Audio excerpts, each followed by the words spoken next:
Eu sou o Amílcar Correia e este é o P24. Trump sobreviveu a um atentado, Biden sobreviverá às suas gafes?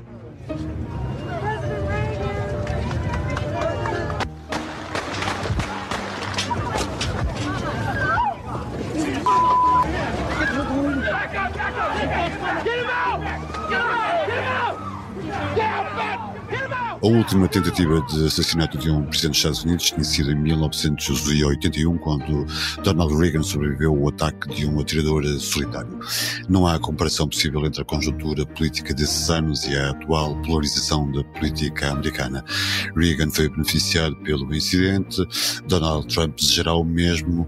Não é certo que isso aconteça, pelo menos ainda é cedo para o sabermos, mas é certo que o ex-presidente vai passar a imagem de um homem protegido por Deus para fazer da América uma grande nação.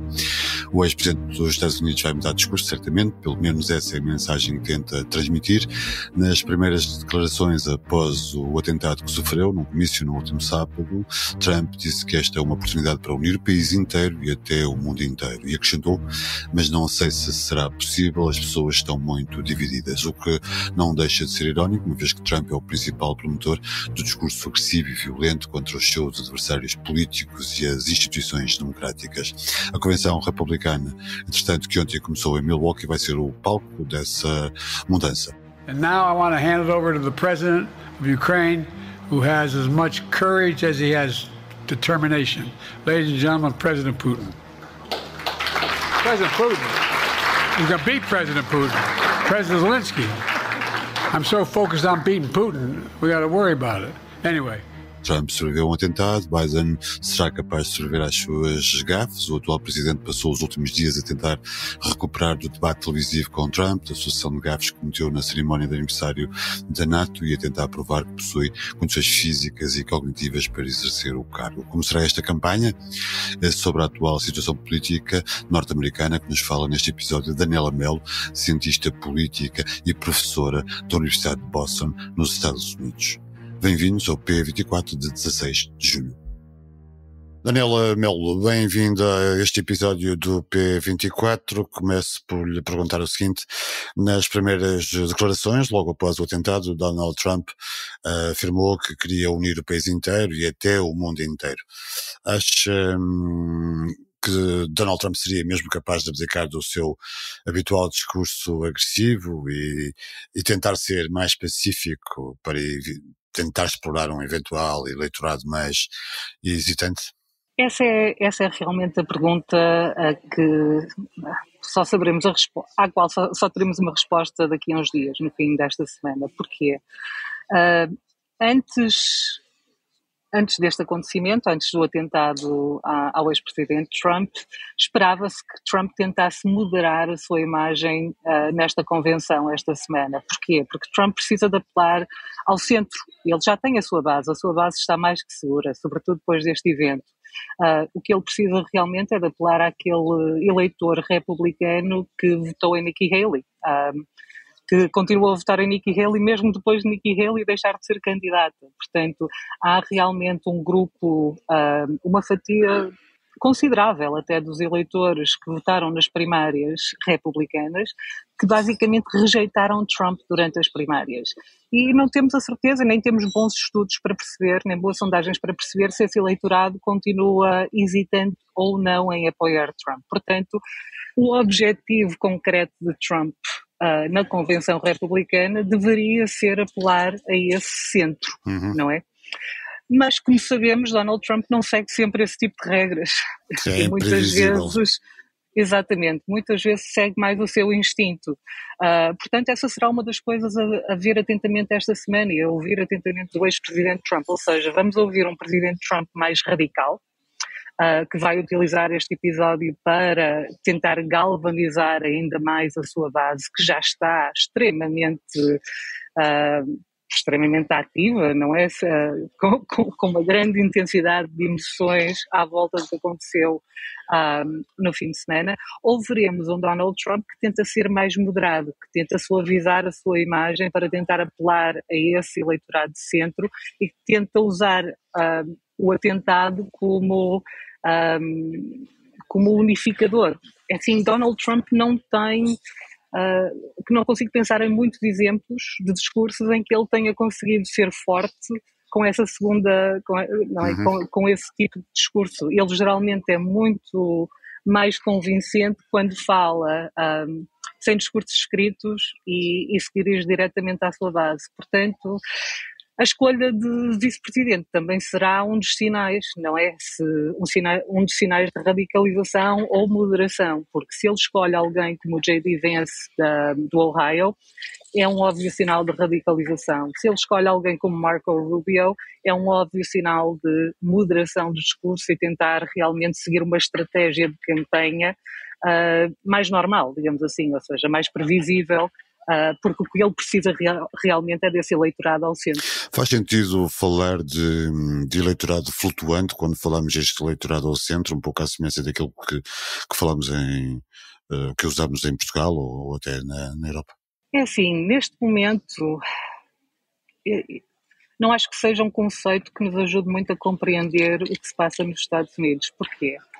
Se ouvirmos sondagens nacionais, parece que há realmente uma diferença enorme entre o apoio a Donald Trump e a Biden. Mas se formos aos estados que realmente contarão na eleição, porque os Estados Unidos, na verdade, a eleição será decidida por 4 ou 5 estados, talvez 6 estados, não é? E é realmente nesses estados que vale a pena ver se há ou não o eleitorado que continua indeciso.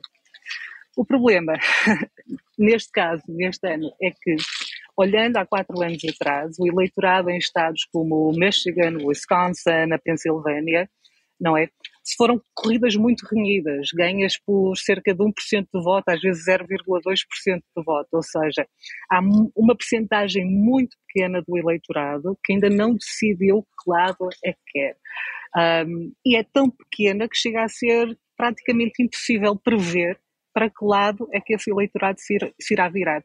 Ou se esse eleitorado irá aparecer às urnas. Porque realmente, na última eleição, tivemos uma afluência às urnas quase histórica, de ambos os lados, e isso levou à vitória de Biden nestes estados cruciais. Se esse eleitorado, se uma pequena percentagem desse eleitorado jovem, eleitorado árabe-americano, por aí fora, fica em casa. E ele perguntar precisamente isso, qual é que pode ser a importância do voto árabe nestas eleições, nesse quadro em que as diferenças são mínimas entre os dois candidatos? Pode ser importantíssima, sobretudo no estado do Michigan, que é um estado que neste momento na sondagem está virtualmente empatado para ambos os candidatos. Ou seja, o Michigan é um estado que nós consideramos um swing state, portanto vota à direita como à esquerda, onde a eleição foi decidida por menos de 1% nas últimas eleições e que tem uma população de mais de 200 mil eleitores árabe-americanos. E que se têm mobilizado com bastante sucesso para tentar pressionar o presidente Biden a mudar a sua política vis-à-vis Israel e o conflito na Palestina. Esse eleitorado tem alavancado a sua força, não é, como eleitorado, para realmente fazer uma pressão muito grande dentro do Partido Democrata. E há realmente, mas ninguém sabe exatamente quantos, há uma parte desse eleitorado que está muito mobilizado e que se recusa a votar em Biden, dadas as suas políticas em relação a Israel e a sua decisão de continuar a ajudar o Estado israelita com armas, por exemplo, e a continuar a apoiar o conflito. Portanto, essa é uma grande incógnita, mas pode ser o que decide a eleição em novembro. Para além do voto árabe, temas como a imigração ou a interrupção voluntária da gravidez também podem exercer aqui um fator decisivo. Esses serão temas que vamos escutar na convenção no Milwaukee. É assim, na convenção de Milwaukee, a imigração, certeza absoluta. O aborto, imagino que Donald Trump se tente distanciar um tanto desse assunto na convenção, porque o posicionamento que Donald Trump adotou em relação ao aborto, à sua postura pessoal em relação ao aborto durante o debate com Biden, é diferente do posicionamento de vários setores que o apoiam dentro do Partido Republicano, nomeadamente os evangélicos cristãos, que tomam posições muito mais radicais na sua oposição ao aborto e que têm tentado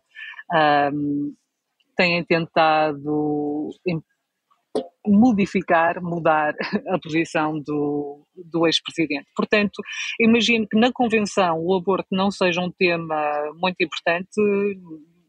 Não imagino que Trump decida ir por aí, até porque não é consensual dentro do partido, mas a questão da imigração é, sem dúvida, uma das bandeiras principais deste candidato a presidente, que continua a fazer uma ligação, segundo ele, causal entre o aumento da criminalidade com a imigração do país. Exatamente. Portanto, teremos um líder que se afirmará como alguém destemido, rodeado de forças obscuras, intrigas, conspirações, um homem providencial, né, salvo por Deus. Ninguém o irá contestar na convenção.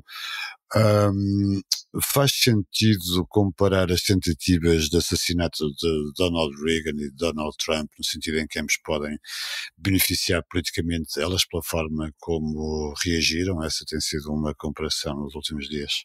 Faz sentido? É assim, eu acho que há limites na comparação neste momento. Daqui a uns dias, se realmente virmos que Donald Trump tem um discurso muito mais de união e mais centrista, mais moderado, e que realmente as sondagens mostram que o público está a reagir de forma positiva a isso, teremos mais pontos de comparação. Mas neste momento eu diria que o único verdadeiro ponto de comparação é a reação que ambos tiveram, não é? Naquele momento imediato enfim, de se mostrarem fortes e combativos e prontos a superar o evento como heróis até, não só como mártires, mas como heróis. No entanto, Donald Trump está numa posição muito diferente daquela que estava Ronald Reagan, quer dizer, Ronald Reagan não era, em 81, uma figura tão divisiva, tão polarizante. A sociedade não era a mesma, como... Exatamente, é mesmo isso. Ou seja, neste momento, os nossos níveis de polarização, muitas pessoas têm dito que são tribais. É assim, são realmente, eu não sei se tribais é a melhor palavra ou não é, mas realmente estamos num momento nos Estados Unidos em que um lado do espectro político acha que o outro está a atentar contra um estilo de vida, contra um sistema de valores, ou seja, a direita olha para a esquerda e vê a esquerda como um grupo de pessoas que quer atacar tudo que é precioso para a direita, desde Deus à religião, à família e por aí fora, e vice-versa, não é? A esquerda olha para o movimento trumpista, se podemos chamar assim, e vê um atentado aos valores democráticos, à liberdade individual e por aí fora. E são completamente incompatíveis, ou seja, deixou de haver realmente diálogo entre estes dois polos, nem há vontade desse diálogo. A única pessoa que se tem posicionado e que se posicionou este fim de semana com vontade de realmente reiniciar este diálogo é o presidente Biden, com o discurso que fez no domingo, mas ainda não sabemos que efeito é que esse tipo de discurso irá ter, mas pareceu-me bastante óbvio que Biden também se estava a tentar posicionar para mudar o discurso a nível nacional, para virar a página sobre o ciclo mediático das últimas 2 semanas que incidiu sobre a escolha de Biden como candidato democrata e se ele deveria ficar ou não, e tentou virar essa página enquanto se contrastava a ele próprio com o que o presidente Trump fez quando era presidente. Ou seja, quando o presidente Trump estava na Casa Branca e houve, não exatamente tentativas de assassinato, mas houve outras tentativas de assassinato, até membros do Congresso, as respostas do presidente Trump sempre foram gasolina no lume, não é? Sempre foram bastante inflamatórias. E Biden claramente está a tentar posicionar-se como um presidente que é o contrário disso. não é? Que realmente quer baixar a tensão no país.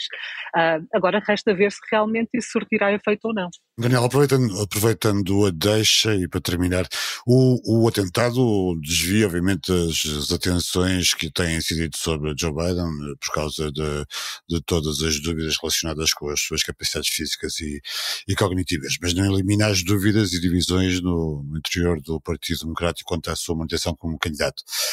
De certa forma, o atentado na Pensilvânia joga a favor da manutenção de Biden, dá-lhe um período para respirar, e o Partido Democrata fica ainda com mais problemas na contagem decrescente para a nomeação.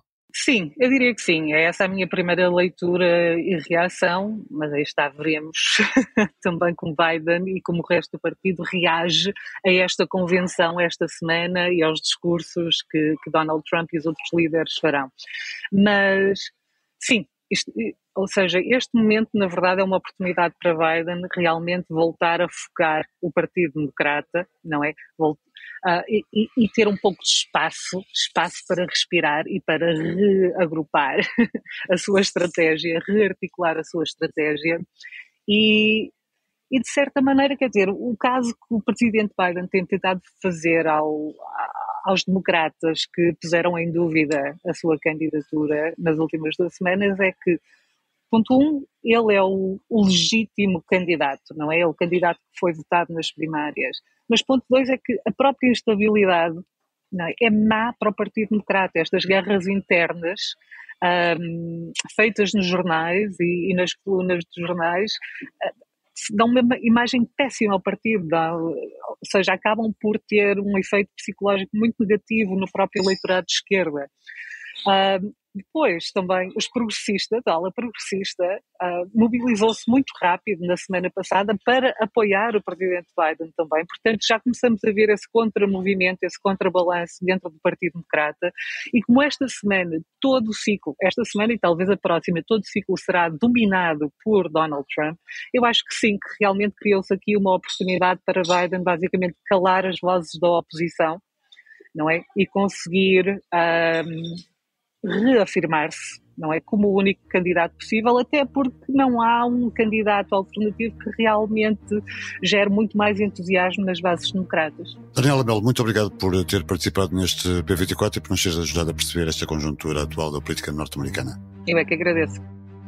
Termino com esta sugestão. Ouça o novo episódio de Um Homem Não Chora, um podcast de entrevistas de Maria Ana Barroso. São conversas sobre o que é ser homem hoje, sobre os filhos que foram, os pais que são, masculinidade e estereótipos. O convidado deste episódio é o psiquiatra José Gameiro. Conheça os nossos podcasts em público.pt/podcasts. Obrigado por ouvir o P24. Voltamos amanhã. O P24 é um podcast do Público com música original de Ana Marques Maia. A sonoplastia deste episódio é de Nuno Coelho. O Público fica no ouvido.